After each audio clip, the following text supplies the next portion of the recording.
Assalamualaikum warahmatullahi wabarakatuh. Saya Fajar Ramadan dari Prodi Komunikasi Penyiaran Islam kelas A.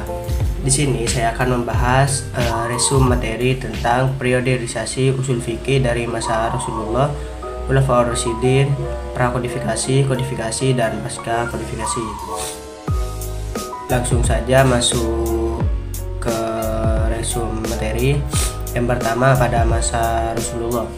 Pada masa ini, hukum Islam itu bersumber langsung dari Al-Quran dan hadis Nabi. Nabi itu sebagai pembawa wahyu dan pemimpin umat Islam memiliki otoritas tertinggi dalam penetapan hukum. Para sahabat langsung bertanya kepada Nabi tentang hukum suatu perkara. Pada masa ini juga belum ada metodologi khusus untuk penetapan hukum Islam.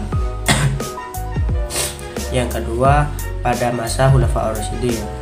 Pada masa ini, wilayah Islam semakin luas dan muncul berbagai permasalahan baru yang tidak ditemukan pada masa Nabi. Para sahabat mulai menggunakan ijtihad untuk menetapkan hukum Islam. Ijtihad tersendiri adalah usaha untuk menetapkan hukum Islam dengan menggunakan akal pikiran dan penalaran. Para sahabat menggunakan berbagai metode ijtihad seperti Al-Quran, hadis, qiyas, dan ijma'.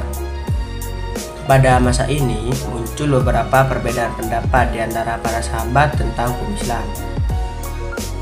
Selanjutnya, pada masa prakodifikasi.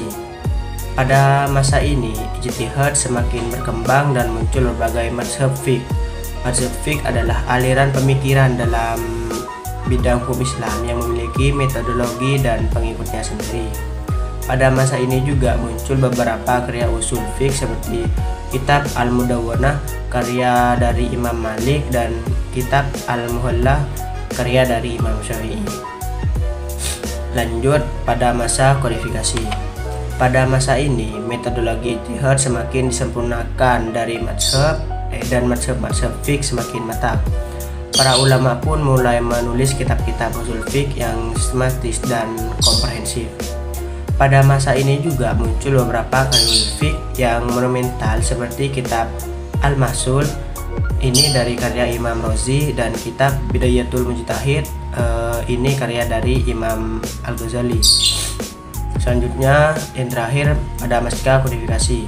Pada masa ini perkembangan usul fiqh relatif stagnan. Para ulama lebih banyak fokus pada penjelasan dan mengikuti karya-karya ulama terdahulu. Namun, pada masa ini juga muncul beberapa pemikiran baru dalam bidang usul fiqh seperti pemikiran ijtihad modern.